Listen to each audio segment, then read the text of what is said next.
Good evening, everyone, and welcome to the 7th property webinar hosted by Rainmaker Marketing. My name is Stefan Boerter, and I'll be facilitating the discussion today with a really great panel that you can see in front of you. So the topic for today is the future of office space post-COVID-19.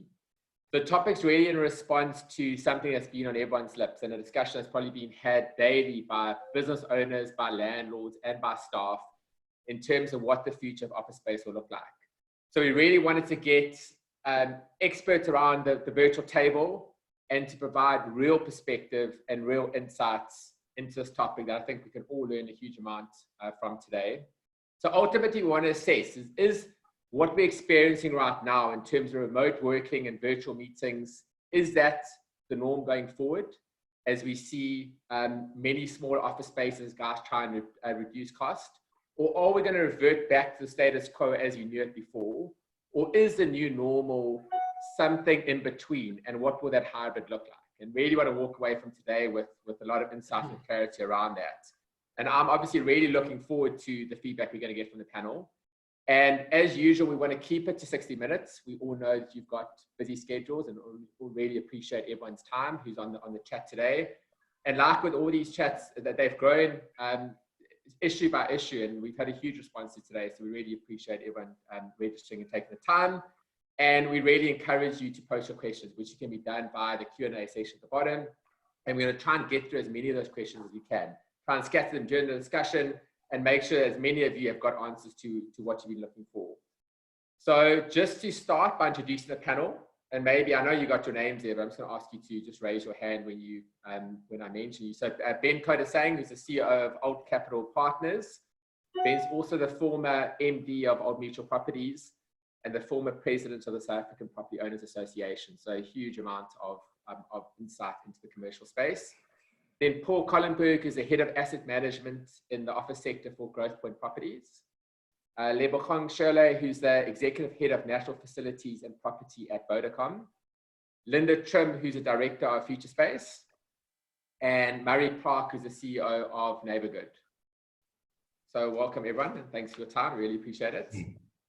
So Paul, I'm going to start with you. I think a really relevant question. So Growth Point is South Africa's largest landlord, office landlord.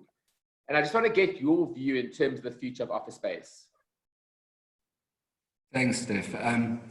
Sure, it's not an easy question, but in the last little while, we've been talking to a lot of our tenants, and I think that's been the upside of this period, is that we've had a lot of contact with tenants. We trying to get through this with our tenants, but we're hearing two things, and one is that people are working from home, and working from home is a lot easier than people thought it would be. So there are more and more people who I think would like to work from home. At the same time, a lot of the tenants are telling us that they miss the office, they miss the social interaction, they miss seeing their colleagues. And I think that's an important part of going to work, is actually seeing other people. There have been different streams of research. So in fact, there was research done in the UK and across Europe asking people who are working from home whether they would like to continue doing that and whether they've enjoyed it. And I think the responses seem to be that probably 70% of people would like to work from home in some form going forward. But that's probably 1 or 2 days a week. But again, I think we're different to Europe. I think that we have different constraints. I think that when you work from home in South Africa, you have to understand that there's certain things you need. You need power. And luckily, we haven't had load shedding, but you need power, you need connectivity, and you need space. And not everybody's got that. But the other stream of research really has been around what people term is either the death of the office or the advantages of the office. And there's certain things that you can't do remotely. So research that Dexus, which is one of the largest landlords in Australia, conducted, speaking to the CEOs of their tenants. They asked their tenants why they want to go back to the office. And really there were three ideas, which I think are familiar to all of us. But one is that it's very hard to collaborate and to be creative remotely. you need to be sitting around a table, you need to see your colleagues, you need to be inventive together. And if you're doing that remotely, it's very difficult. The second issue really is around corporate culture.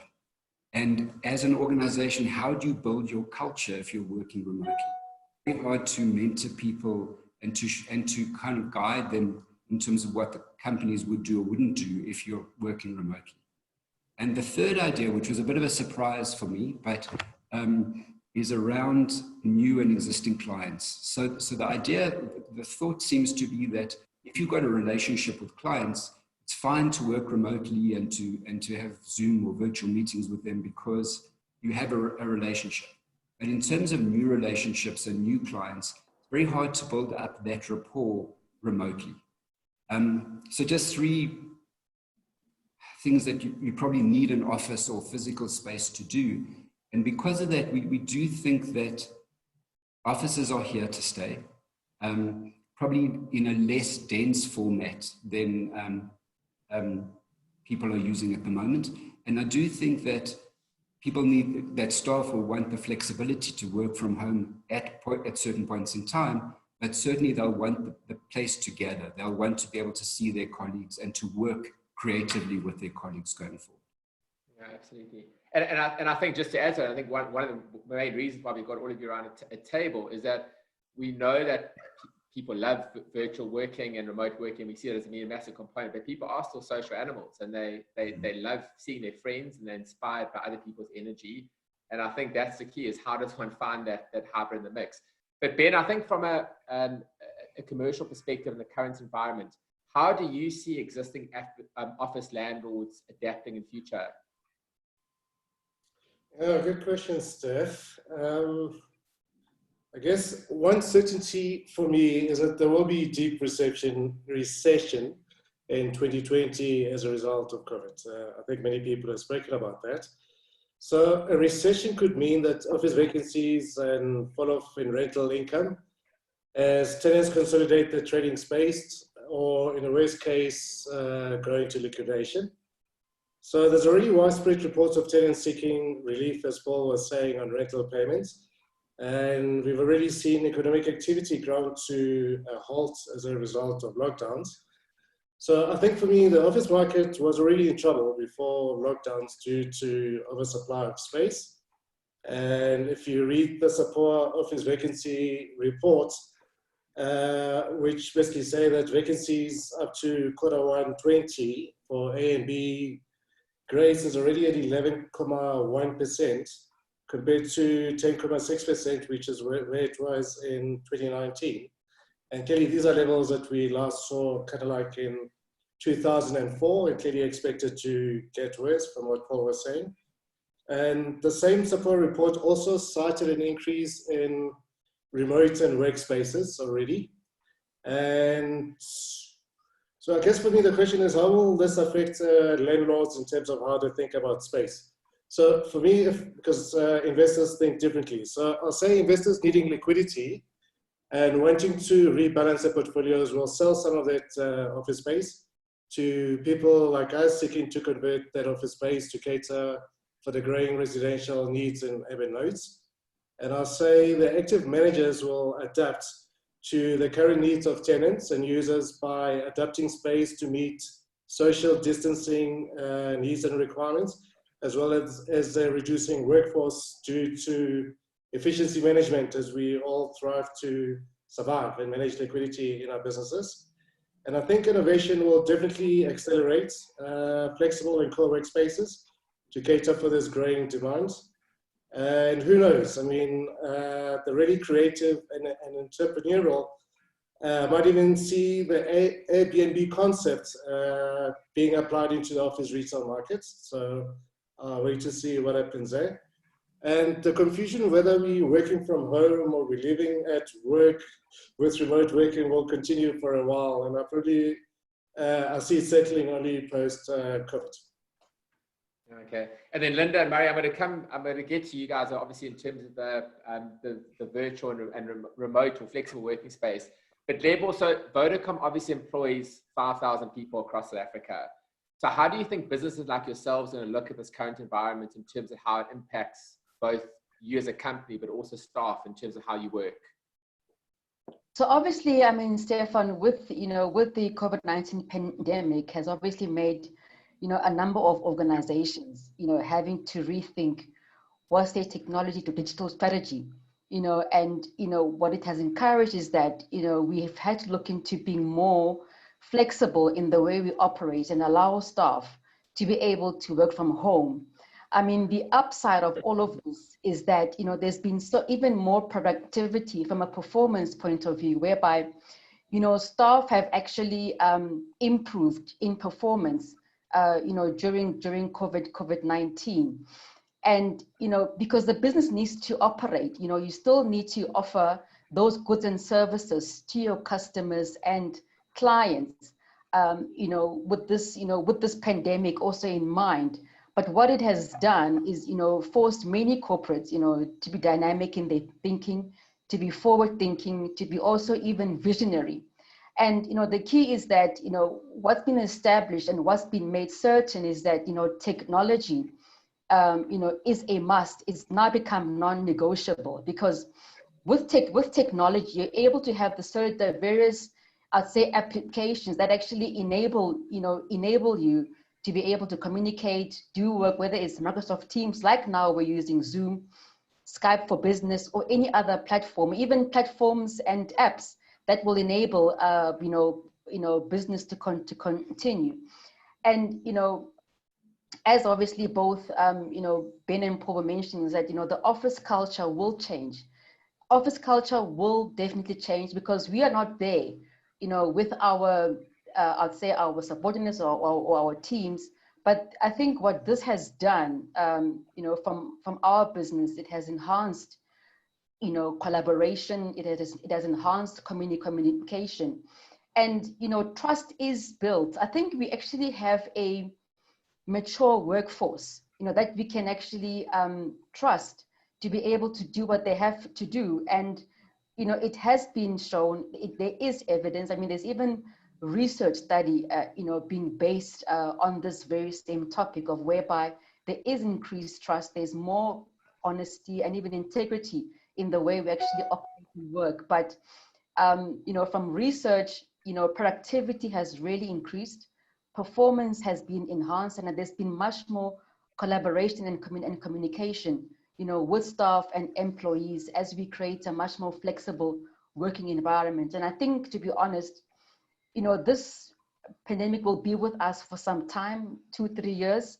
but I think it will change the workplace environment. We will continue to obviously have a hybrid model, of having, both office space, also being able to have the ability to work from home. And, I think going forward, if you have this hybrid model, you'll be able to sustain what it is you need to do. Yeah, and so I think you've pretty much touched on my next question. So I think the reality is some people love it and some people hate working remotely. But the reality is there's so many business owners are going to be assessing this and saying, do we need half the space we needed historically? Yeah. We need to reduce costs. And I think the question is it sustainable? Linda, I don't know what your thoughts are in terms of this remote working principle. Can we see it working for extended periods of time? I don't believe that it is sustainable at the levels that we're doing. As Paul said earlier, the research is really showing pre-COVID, people were happy to work at home 1 day a week. Now they're saying they would be happy to work at home 2 days a week. Admittedly, people haven't had much of a choice. They've been forced into it, and we've all made things work as we have to. But the truth is we're not following the rules that we would in an office. From an ergonomic and occupational health and safety point of view, there's specific criteria that people have to comply with in an office. Sorry, Paul, were you going to say something? No. So that people are not following at home. Most people don't have a proper ergonomic setup from a lighting and ergonomic furniture point of view. And we would need to start looking at that going forward. And the questions arising overseas, who may be a little bit further ahead of us in this, whose responsibility is it going to be? Does a corporate then come to your house and assess the risk and what you need at home? And do they provide it for you? A lot of our global clients are giving allowances to their people to set up at home for those 1 or 2 days a week. But even internationally, I think it was in America, I think it was the Florida State University, put new rules in place last week to say, if you're working remotely at home, you cannot have your children with you. You either have to have a childminder or they need to be at school. But we can't, they're rules, they're boundaries that have to come into play. So I don't believe it's sustainable. Gensler and ourselves have done research, and I know another very big international consulting company has, and 86% of people are desperate to get back to work. And yeah, I know in a much smaller scale. I mean, from our side, I know we've got staff begging to come back. We've got rostering, but the guys want to come back and experience it. I think, like you said, I think Paul touched on it earlier. It's always a question of how do you align that culture and how do you get people back on track. And nothing beats a face-to-face contact. But yeah, I think it's all like you guys are saying. Murray, in terms of in line with what Linda's saying, what innovations are happening within the workspace that we'll see in future? So I think so much of it is revolving around 3 things: flexibility, design, and culture. Flexibility in the sense that I think landlords are going to have to reposition the way they offer lease agreements to tenants. Obviously, everything is moving completely digital, which I think a lot of the listed funds are doing already. But length of lease is being affected substantially, and triple net leases are something that don't exist anymore, and they haven't for some time in South Africa. I think that the requirement to accommodate more remote work solutions to avoid massive sort of commuting requirements into urban cities. So, we've seen some companies like Regis and a few others advertise publicly about the fact that they have remote destinations versus just in a city, which is really interesting. And I think that people want to work closer to home. And Josie, you're sitting in traffic for anywhere from 30 minutes to an hour and possibly even more. So I think remote solutions are going to be critical, which means that companies might end up creating remote spaces, whether that is in workspaces or in isolation and branded on their own. That's something that they're going to have to consider.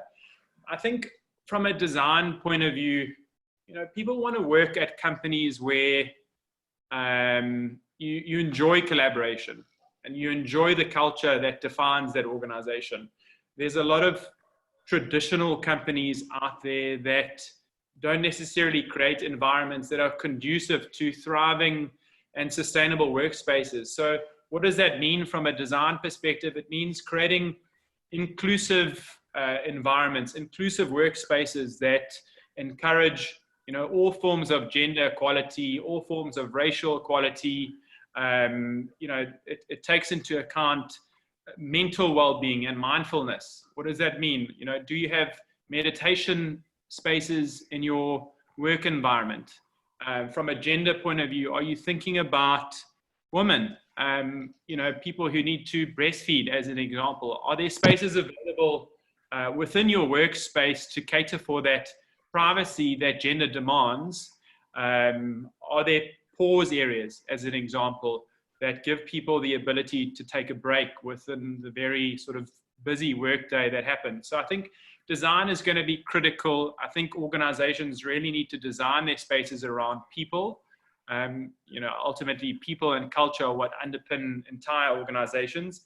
And then obviously culture. We're living in an environment where 50 to 60% of our entire workforce is made up of millennials. Millennials identify with companies that are sustainable. And we're thinking about things a lot more differently to traditional ways. And so there's a requirement to rethink sustainability in all of its forms and be authentic.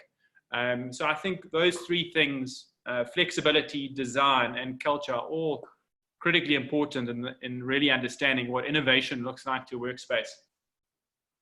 Okay.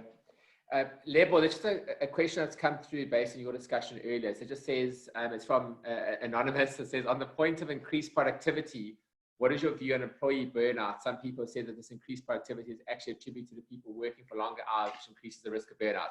I think we all know that the reality is some people are going to start burning the candle on both ends.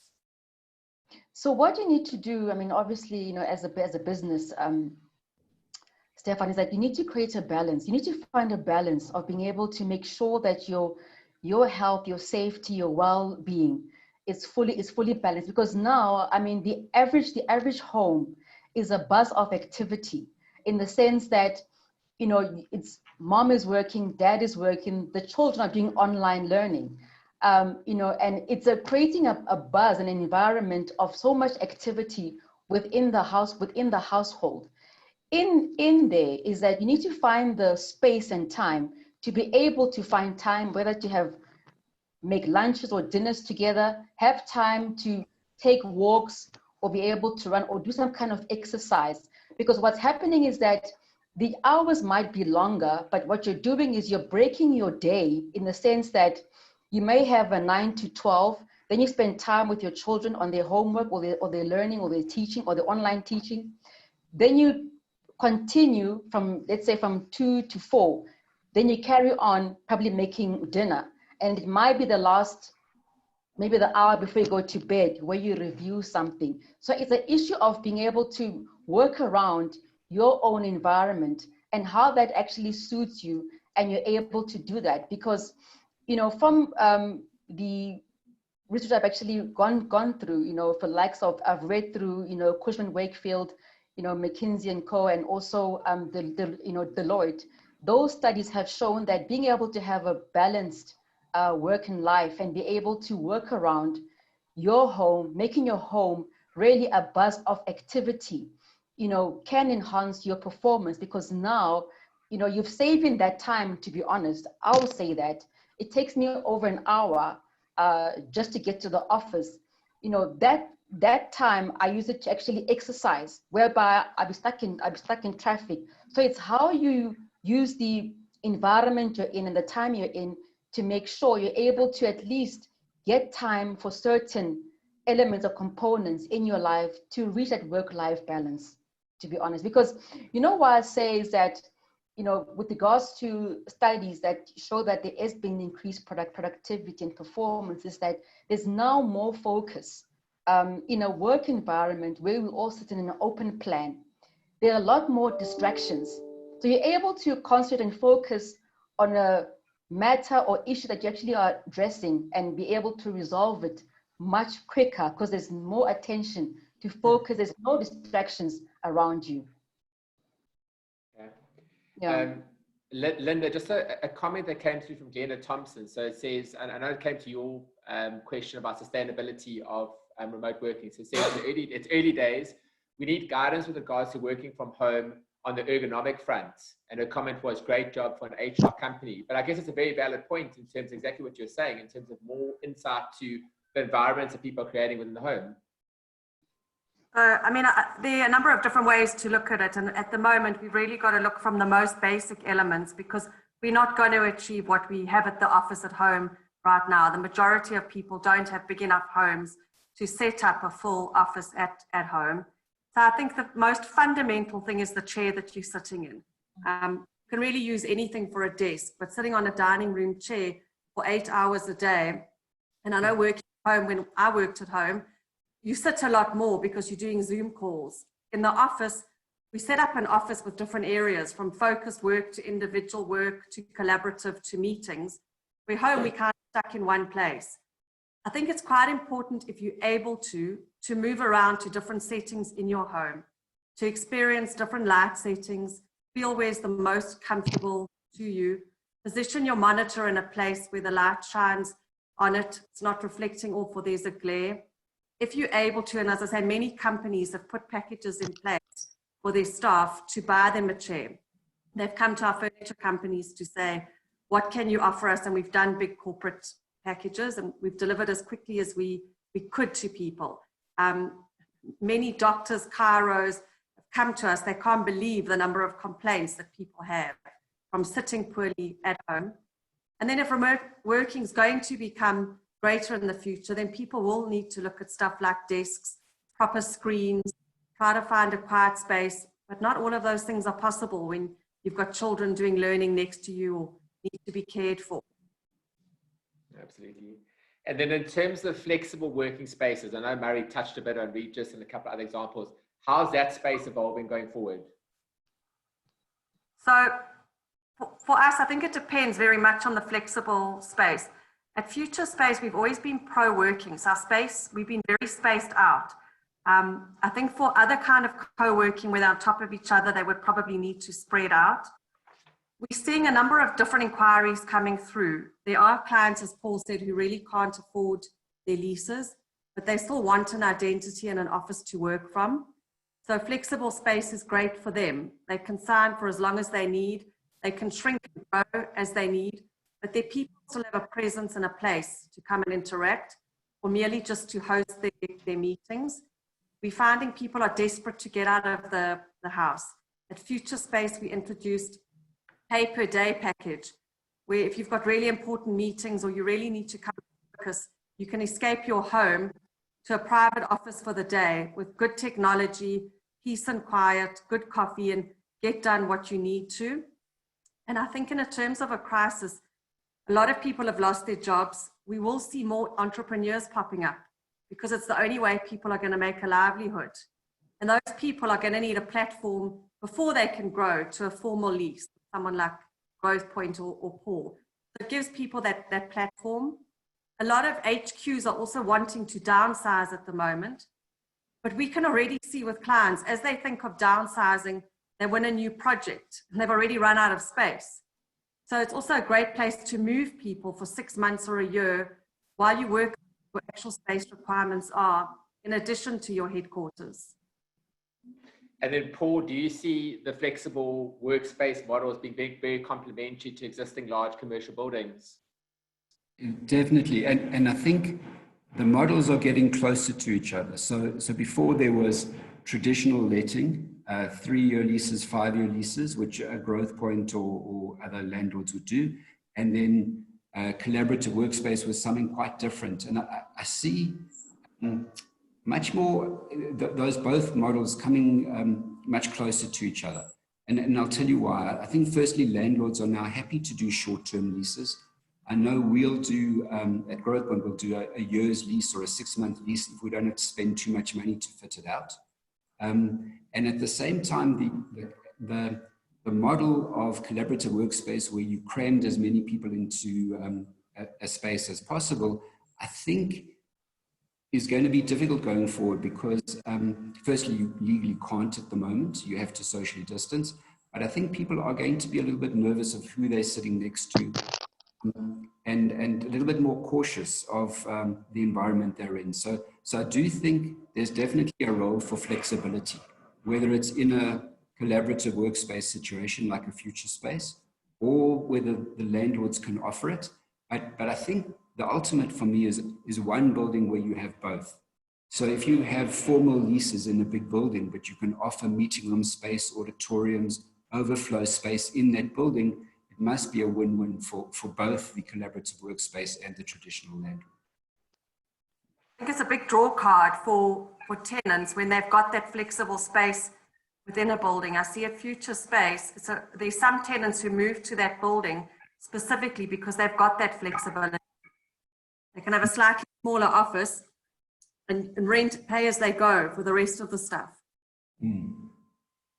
And I guess that bridging of the gap also applies to more like-minded businesses being in similar environments. I mean, I think about the development space in terms of getting architects and QSs and developers, all that kind of stuff, sharing or being within closer proximity. I mean, there's huge benefits to that, I would assume. So I'm not sure about that. Yeah, I agree with you, Paul. So I think that often, and even the professionals have come through a route where at one stage there were big professional firms that offered a range of services. And the question was, as a landlord or a developer, do you go to the best architect or do you go to a company that offers you all of a range of services? And I think it's the same thing. I think you would rather get the right people into your building who complement each other rather than putting people in a building because they're in the same kind of environment. And I think one lesson of working remotely is you don't have to be in the same building to collaborate. You can, when you need to, collaborate online and rather be in an office with, be in the right office in the right location for you that offers the right amenities. And it's quite nice to have a mix of tenants. Because I suppose some industries do better than others as the cycle turns, and you want to be diversified across that range of industries. No, I think very valid point. And then Paul, just there are two questions that have come through. One from Dennis Hellier, and then another one from Bharati Kowal. So I'm just going to start with Bharati's. One is about, and it applies to a lot of landlords who are on this chat right now, in terms of how are other landlords dealing with the difficult office terms that do not, or tenants who do not want to pay any rent or utilities from April to July. And then on the flip side is Dennis, who's saying, what is the view from your side in terms of the flexibility and relaxation when it comes to lease tenures, space utilization? I think you touched a little bit on that. So two things, and I think it's evolved as well. So we had initially a lot of tenants who wanted relief over April, May, and really during the lockdown period. And most of those tenants, and as I mentioned earlier, we've been talking to a lot of tenants, which has been fantastic. But most of those tenants, we deferred their rental. So some of them we said pay operating costs.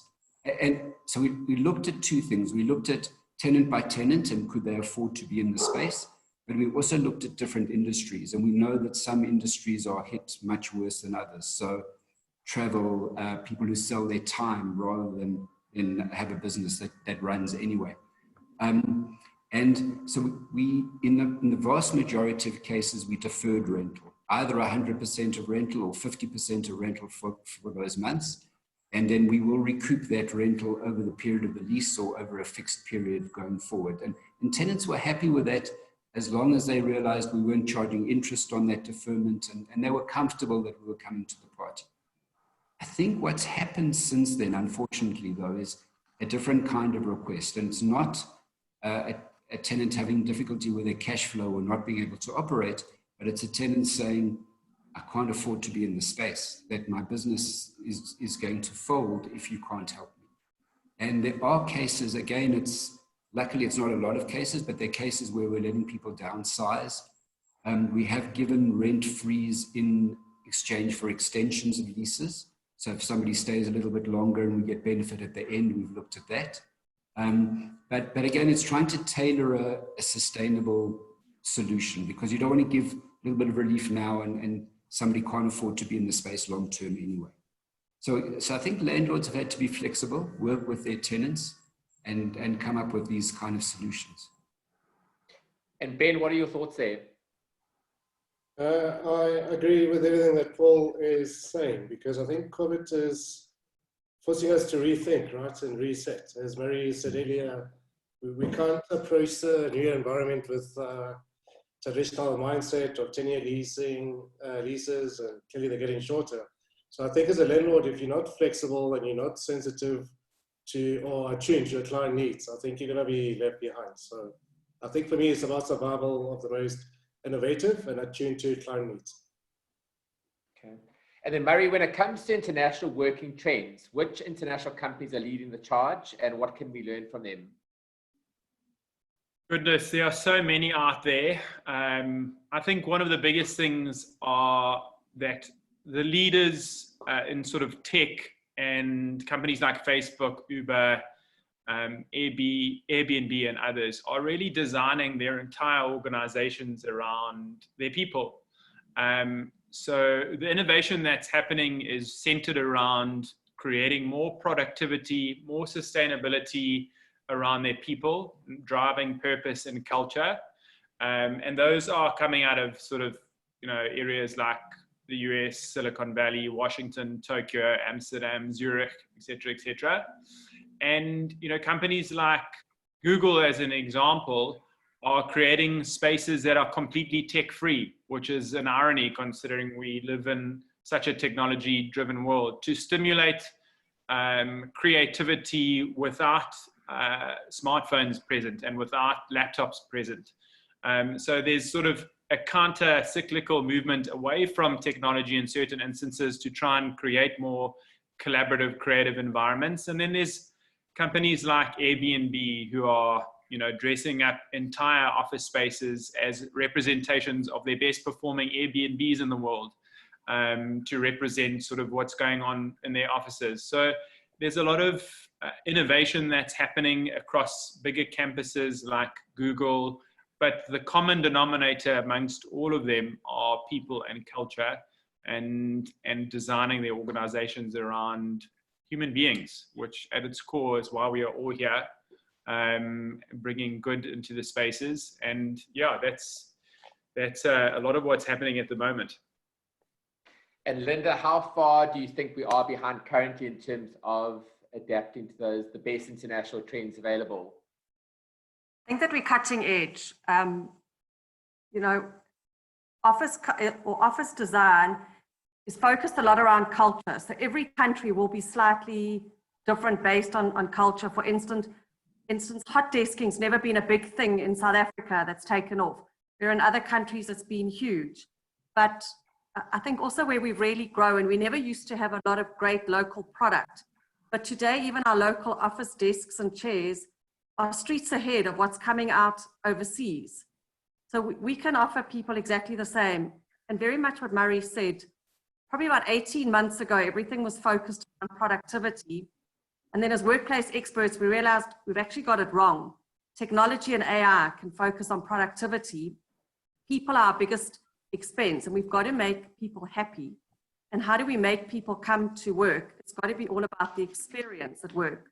And some companies even brought in experience managers to check how they were introduced when they walked into the office, what the coffee was like when they came to work, what their daily experience was. And I think in terms of anyone being cutting edge, that's going to be the most important going back to work. People feel safe and people feel they get the right experience to bring them back out of their homes. Particularly at the moment, people are fear-based, which is also keeping a lot of people at home. They're nervous to go back to work. So when people do or are safely able to, I think we'll see a big change in people's opinions on how they want to work. Then Lebo, I know one of your roles at Vodacom is to design the optimal workspace of the future. What does that look like? To be honest, Steph, I mean, we've had to rethink, our design, and, in our world, we've had to think beyond, just bricks and mortar. It's really, just touching on what Linda had said, it's about creating the employee experience and I think the employee journey, because what needs to happen is you need to create an environment that that obviously motivates, inspiration, innovation, and also a desire for staff to come back to. Coming to work now must be more of a destination. It must be an experience. And in our ability, and I'm sure even other corporates will find that, they need to give the staff the flexibility to be able to choose, and have a choice of where they can actually work. And what's being created is creating a central hub where staff are able to come in and be able to do what it is they need to do on a daily basis, without having to feel to come to the office every single day. I think going forward, we're looking to an environment whereby it's about 60-40 or 70-30, of workers, of employees coming back to work. And what you want to do is inspire that they should be able to return to a place that is safe, that is well kept, that will make them be able to concentrate and co-create more and connect. Because the new office or the new work or the new place of work now, needs to be more of, being able to create hubs where people can gather, co-work, engage, actually collaborate a lot more, and have that flexibility of having, whether it's a quiet room or a quiet booth, or having workspaces. Obviously, the workspaces now, Steph, will have to look into making them that they are COVID-19 compliant from a space perspective, because as you know, we are almost going back to how trends were. Initially, we were all in offices in a silent environment. Then we all went and created open spaces. Now we have to create a mix of both, have a blend of a few workspaces that are quiet, like quiet booths or quiet rooms, also creating the flexibility of having open plan spaces, but the open plan spaces needs to be COVID-19 compliant, and having areas whereby you're able to have your agile discussions, you're able to have your can bans in a much more safer environment, that the staff obviously have that flexibility. And I think, going forward is that, what I'd say most businesses actually thinking about is, how do we make sure our staff also arrive to work safely? So instead of having one big area, let's say it's one big office in Sandton, how do we relook this space and maybe have one or two hubs?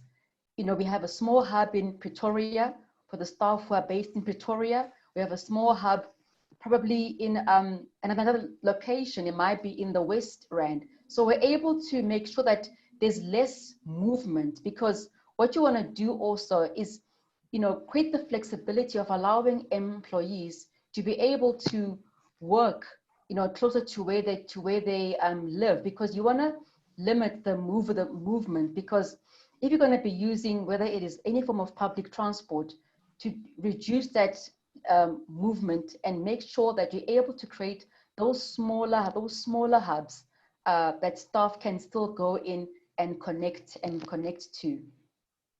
Okay, and I just want to just follow up that it's a different question, but from Pat Johnson, I think it's very relevant to a lot of staff, but also employers.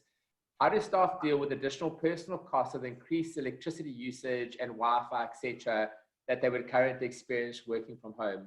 How is that treated normally? Normally that's treated, Steph, whereby, because most of your HR departments have been quite progressive in being able to assist staff in those instances of whereby either they give you a working from home allowance, or they're able to provide you with certain components, whether it is Wi-Fi or data or whichever form that forms part of your package. So that is what most corporates have been doing. As Linda was saying, that some are even able to provide a chair or a desk in that regard. But that obviously is handled, through the relevant human resources departments in those companies, of whereby a package is provided. Because you must remember, if you're going to be reducing space, then that offset, needs to at least show towards the employees. Whether do we say we're going to buy you a chair or buy you a desk or give you a working from home allowance for that particular regard. But then remember, I cannot speak for all companies in this country. Each corporate will have to address from an HR perspective, what is their stance, what is their strategy going forward? Because, at this point in time, the employee is so important. And I think it's so important as, businesses to make sure our staff, they remain inspired and they remain motivated, especially because we're going through such a difficult process whereby we're trying to navigate through a number of elements in our lives. So I would suggest that particular caller or member on the call to engage with the HR departments and see what innovative ways they can come up with in trying to meet this. Okay, I'm sure there'll be a lot of employers who will be upset that they have to go buy chairs now, but it's a very valid point. So Paul, just in terms of that merge we spoke about, in terms of the flexible office space scenario with the larger buildings, it's a question that came through from Christine Steele, and I think you did touch on it a little bit. Would landlords be open to tenants offering a flexible workspace solution in order to fill lease office space in different ways? And what's the implication when it comes to subletting within leases? So we do allow our tenants to sublease, but, and Linda could probably talk to this, Linda and Miriam, better than me, but I think running collaborative workspace and running a proper, efficient workspace solution is quite is not an easy thing. It's not, you don't just fit it up with desks and chairs and hope that people come. think you have to curate the space, you have to have events, you have to make sure people are comfortable, you provide the Wi-Fi. I think it's quite a, you have to have the skill to do it. And it's a model that you got to meet. And it doesn't always make money, to be honest. It adds value to the rest of the building. It adds value to the tenant and I suppose takes up some space. But I think in that case, what we would rather do is speak to the tenant. And if there was somebody else to take over that space, be it a collaborative workspace company or anyone else, we would deal directly with those people. Subletting works to a degree because it lessens the burden of current tenants, but it's also not a long-term solution. So we would rather downsize the tenant to the right kind of space if we can find another tenant to replace them with. But you would look at bringing like a future space, for example, into that space. You run that as an operation. Yeah, we do. So we've got a lot of tenants across the board. In fact, from I don't think future spaces in any of our buildings, but there are a lot of not yet. Okay. And to be honest, we have a share in a company called Workshop 17, and they're in 2 or 3 of our buildings. Slightly different model because they started in the waterfront on a management agreement. So they don't rent the space, they just run it for you, they curate it for you. So, but there are a lot of companies who do a very good job. And I think that it does, if they are open to accommodating your other tenants as well, then it adds value to the building.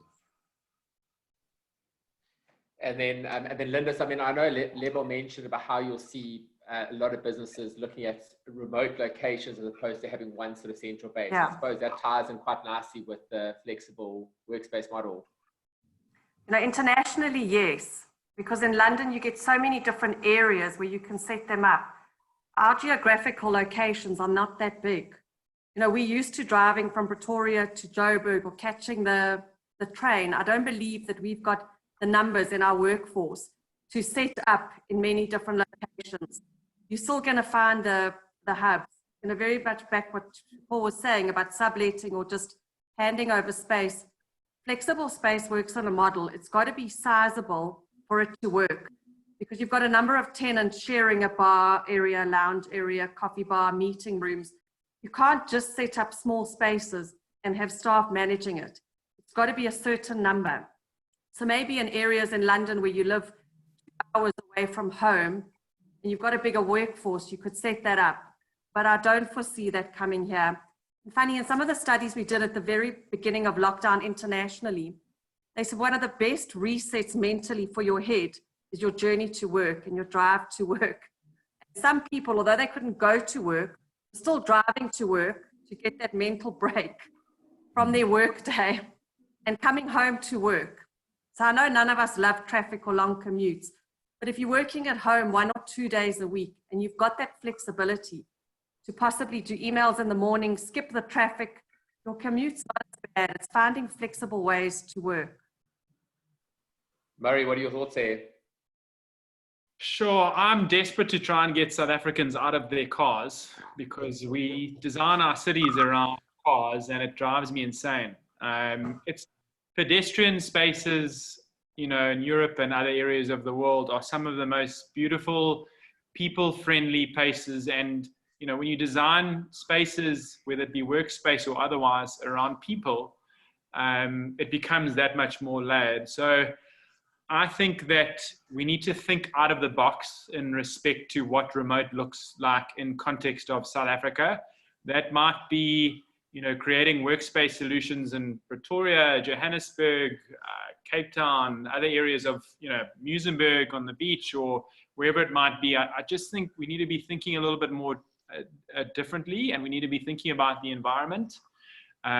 We need to get people out of their cars. We need to find solutions to the transport problem in this country. And yeah, it's just, you know, at its core, we need to be creating spaces around people, and we need to be thinking about the environment and what sustainability looks like in all of its forms.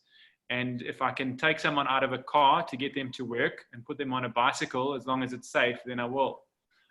So that's how we're thinking about spaces. Definitely think, you know, Linda and Paul are quite right about the workspace model or co-work model. There's a lot of hospitality. There are big OPEX costs associated with creating co-work solutions. But as landlords, once again, we need to be thinking about things differently. So generally, I speak, hospitality is absent from the property industry. And we're in the business of people. This is a consumer-facing business. It lacks any form of hospitality and customer service. And I think we need to be thinking about our businesses just like hoteliers do. Whether you're in offices, whether you're in retail, whether you're in industrial, it's not as simple as just outsourcing to a property management company and collecting rent once a month anymore. There's a depth of relationship required. There's a level of flexibility required. There's human interaction. There's sustainability in all of its forms that needs to come into it. So we just need to be rethinking, reimagining spaces and people a lot more than has been done. And it's not just, okay, co-work is the solution. There's a lot of depth and thought that's got to come into the way we think about creating spaces and dealing with people. That is going to be relevant moving forward. And those people and companies who do that are going to be the ones that succeed. And those who don't are going to be the ones that don't. So it's ultimately where I think it's going. And Paul, a question that came through from Shana earlier, and I think it sort of relates to the adaptation that Mary spoke about. Do you see commercial property owners looking at different uses for commercial property in the future, in terms of potentially taking well-positioned buildings and converting them into residential or retirement or aspects like that? So I think it's a trend that's been happening for a while in specific nodes. The one hurdle, I suppose, is your valuation. If your office valuations are too high, it's going to be difficult to make a residential scheme work. But I think that property owners are looking all the time to say, what is the best use for this building in this location? Can we, by addressing a different need? And I think people do that. I think there have been a lot of conversions in places like Santon and places where there have been an oversupply of offices. It's not easy to make it work financially unless you've been working towards that over a period of time. Okay. And then very a little bit of a different experience to Paul. So in my previous life, I mean, the beginning of the life cycle, so the early 2000s, I'll pick on Murray City, Cape Town. We're sitting with a huge office of supply. And what we did at All Mutual, clearly we looked at the problem. But okay, granted, we owned a lot of buildings in the city, which is maybe the contra to Paul's point. And we started the revolution then of converting all this dead space into residential. So 20 years later, there's over 800,000 families living in the city of Cape Town, which solves Murray's problems of people driving less or getting them out of cars. I mean, created a lot of opportunity for Linda to repurpose space.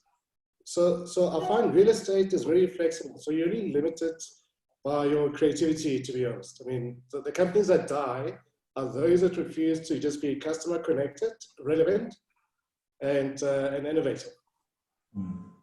Yeah, couldn't agree more. I loved what Murray said, and I think you're quite right, and we've said it for a long time. The biggest thing missing in property is a client liaison person, someone that keeps in touch with their tenant. And I know that's been Giant Leap's one of our biggest strengths. We're in regular touch with our clients, and 60% of them come back because you're always in contact with them. But often people forget to keep that relationship going and understand what a tenant's needs are. It's only in 5 years' time when they leave that you realize you actually could have still worked with them. And then Paul, I just want to ask you about commercial investment. So historically, and it's always been that the rental yields in the commercial space have often been the highest of any sector. And like you said, historically, there have been longer leases. There's been a lot of security to guys who've purchased. We know it's a market that's under pressure in certain instances, but what buying patterns do you think you'll see for commercial investors going forward? So I think it is cyclical. So I think commercial did well, and then retail was flavor of the month. I think at the moment, industrial is what people are looking for, specifically warehousing and distribution buildings in good areas. there's not huge demand for offices at the moment, but I think people are now waiting for bargains. They think that values will go down and they may be able to pick up buildings quite cheaply. I think what's important, people are looking for buildings in good locations, near to amenities. So again, it comes back to what Murray and Linda have been talking about, and Ben in terms of, and in fact, the whole panel in terms of having access to amenities. So how do you look after the people in your buildings? You have to, your office building, if you don't have a canteen or you don't have those amenities, has to have access to those in a precinct. Or I think that the two places where we're seeing the greatest demand in South Africa at the moment are Rosebank, because you have those amenities and you can walk to those amenities, and the environment is beautiful. And the other one is Cape Town, but either Foreshore or Claremont, where again the scale is small. You can walk to whatever you need in that environment, and I think people are looking for those precincts or those amenities more and more, and I think that's where people are investing. So it's not necessarily whether people invest in offices or retail, but the locations, and I think mixed use is coming back. I'm a little bit conflicted about mixed use because I think precincts have been very popular, and people want to be in mixed use precincts so you can live there and you don't have to travel. What happened when COVID-19 hit is that those were the environments that were first hit because people were interacting. That's exactly what you wanted. You wanted people to be interacting with other people and being creative. But in a pandemic, that's the first environment that's going to close down because you have that interaction. So I think it will come back. I think it'll take a couple of months, but I think the whole live, work, play environment where it is safe and you can walk to work or cycle or not spend time in traffic. But again, be close to amenities. I think that's what people are looking for. Okay. And then just label one last question from people. It's based from Mike Human. It just talks about the importance of wellness in the workplace. I think he's referring to gyms and activity and all the rest. What are your thoughts there? It's important, to be honest, Steph. I think if you want to, from a mental stability and employee well-being and wellness, if companies are able to encourage staff to be able to take care of themselves and their families is very key, because what that then reduces is the long, sick leaves and so forth. So employee well-being and wellness is very important and crucial, to be honest. And I think it's very key for companies to promote and encourage that. And just quickly, Murray or Linda, maybe, is that quite a big component going forward in terms of gyms and facilities? So for me, wellness is not really about a gym. It's just one element. There are a number of different elements that come into wellness. And at the moment, it's really mindfulness, emotional health, neurodiversity. What they found is 1 in 4 people is neurodiverse. You might be ADHD, autistic, you might be just an overly anxious person. We're all completely different. So the workplace, in order for it to make up a well spot, must have a number of different spaces so people can work where they want to work. If I'm an introvert, I can go have my quiet focus space. But if I'm looking to engage with people, they're collaborative spaces, or a great coffee bar, or a place to mix and chat with people. If I'm a highly energized person, then yes, a gym, but I think you can also go off-site for a gym. Many smaller companies will never be able to afford that, but there are a number of other ways to meet well-being in a company. Okay. And then I know there were 1 or 2 questions about whether there are any of the studies you're referring to that are for public consumption. Is there something that we could maybe get from you into the circulating what is available? Sure, I can send it through to you with the greatest of pleasure. Okay. I think the most comprehensive one at the moment is actually by Gensler internationally. And they've got the full survey in a PDF on their website to download. Another one we're busy working with at the moment, I'm not sure when it will come out, but I'll send it to you the minute I get it. And they raise quite interesting points. If you stay working from home, how will your career progress? Will you be forgotten by people not seeing you? Will HR become an element much bigger than it is today? Will you let the IT person into your house to check that you're meeting standards and comply. There's so many things that we haven't thought of, and that survey covers everything. So as soon as it's completed, I'll send it through to you. Okay, perfect. Thanks, Linda. So we're going to have to wrap up. I mean, I'm hoping that everyone who's watched this has found it as insightful as I have. I really thank the panel. I think it's been honest, it's been unique, and I think it's provided really, really unique insights. So we really appreciate your time. And I think for those of you who have watched, what we're going to do is we're going to be sending a mail out hopefully this afternoon, where we're going to be posting a recording of this particular webinar on our brand new website, which we're quite chuffed about. And then it gives you opportunity, and obviously we'll also try and get those links from Linda in terms of additional studies and stuff. And it gives you opportunity to share it on to people who staff or employees or who weren't part of the chat. But again, thanks to everyone. Thanks to the panel. Our next chat we'll be doing in a couple of weeks' time will be an extension of our last webinar, which was how to make property more achievable. We had so many questions around that, and it's really about how further do we accelerate property ownership in this country, but we'll be sending you details of that, and we'll see you then. But I hope you all have a wonderful week and stay safe and stay healthy, and thanks again. Thank you.